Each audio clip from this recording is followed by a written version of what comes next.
how you know you're dating a narcissist.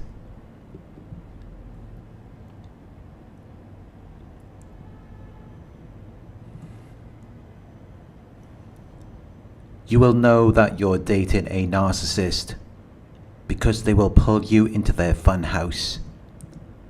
They will pull you into their amusement facility, which is equipped with various devices designed to surprise, challenge and amuse you. It's a thrill ride, a roller coaster. It has ups and downs. It's never consistent. It's unpredictable. You never know what's going to happen next. It incorporates aspects of a playful obstacle course where you have to jump through hoops. You have to go through an elaborate and complicated procedure in order to achieve an objective. You have to do a series of difficult, unpleasant and annoying things in order to please them, or in order to get what you want. But in the beginning they made it seem like it was fun, because that's all it really is when you're with a narcissist. That's all that it amounts to. But it's also designed to confuse you, because in their fun house there's a series of rooms and passageways, many of which have sloping or moving floors, distorting mirrors and other devices. It's designed to make it difficult for you to find your way out of it, and that's when it's no longer fun. Because you want to get out. You want the games to stop. But you can't find your way out. Because this is what narcissists do once they've gotten you addicted to them.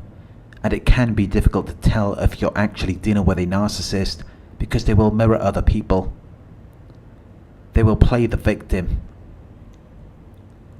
They will act like you've done something to them, so that they can seem the same as other people, so that they can remain undetected, because then it's more under the radar. It doesn't bring too much attention to them, because they know that what they're doing isn't normal. They know that it isn't socially acceptable, and they know that most people wouldn't agree to it if they knew what it was. So they have to hide, disguise or conceal who they really are and what they're really trying to do, and instead put on an act and perform well enough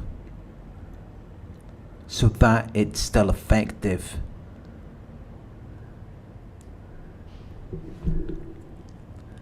Because for them to pull you into it, they have to make it fun and exciting initially.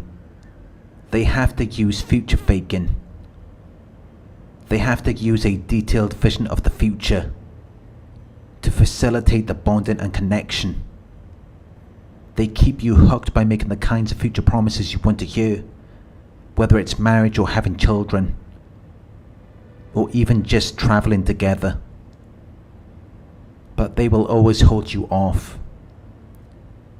They will deliberately delay doing something. They won't do it immediately. They will resist. They will prevent you from advancing or approaching. And they will only give you a limited amount of the entertainment. But they will lead you to believe that something is coming. If you just hold on, if you just wait a little longer. Because there's all of these twists and turns. There's so many surprising changes. There's curves and frequent changes of direction, to where you never know what's going to happen next. But they will use money or their physical appearance to seduce you, to keep you stuck, to keep you lost in this little world that they have created for you, to get you involved in a difficult and confusing situation, because there's so many twists and turns.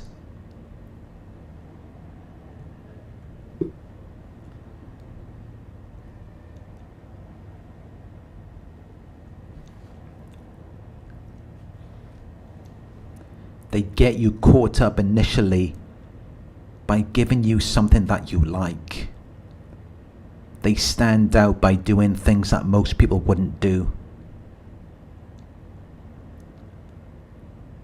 They do more than what you might desire from them. They exceed your expectations because they really want to leave an impact. They want to have a strong and permanent influence on you.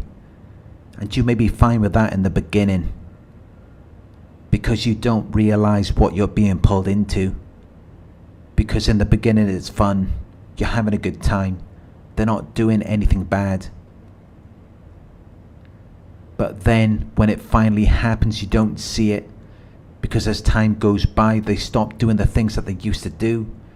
They forget your birthday. They won't take you on trips.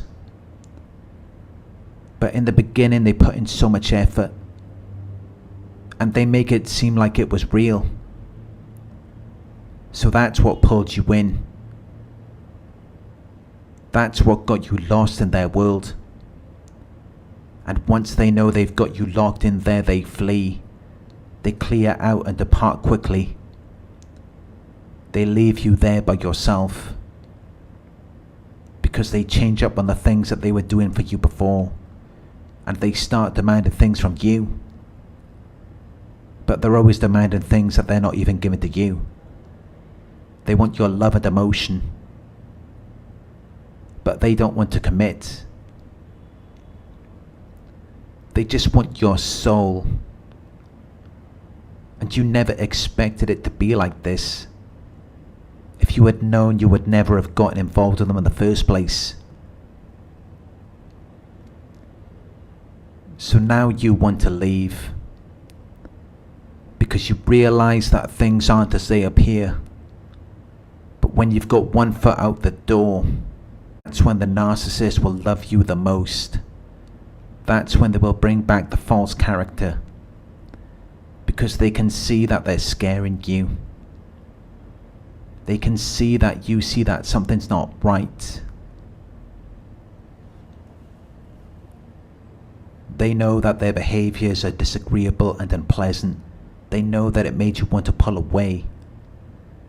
So they try to pull you back. They bring back the false character. And then they try to make you feel comfortable again. By giving you another taste of what made you become attracted to them in the first place. And this is how you know you're dating a narcissist. Because it's very inconsistent. They're constantly appearing and disappearing. They're hot and cold. You never know where you stand with them.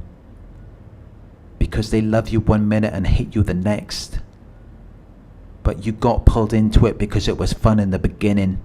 Because maybe at the time you didn't have much else to do. So you had fun. And that's what left an impact on you.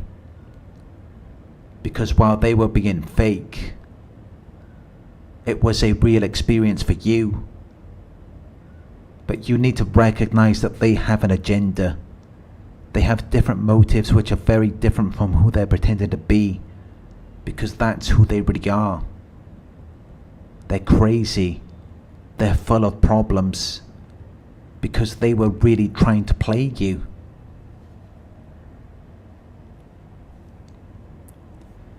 They were trying to engage with you for enjoyment and recreation, rather than for a serious or practical purpose. They knowingly used your emotions in order to get validation from you. And that is why they dealt with you in a way that lacked seriousness, good sense, or deeper meaning. Because they just wanted you all to themselves. Even while they were treating you badly, cruelly, and unfairly. But this is how you should know that there is no future with them. Because even though they got this far with you, they still ended up mistreating you. They still messed it up. Because they're unable to control their actions. It's a pattern of behavior that they cannot control. And it will always produce the same results in the end.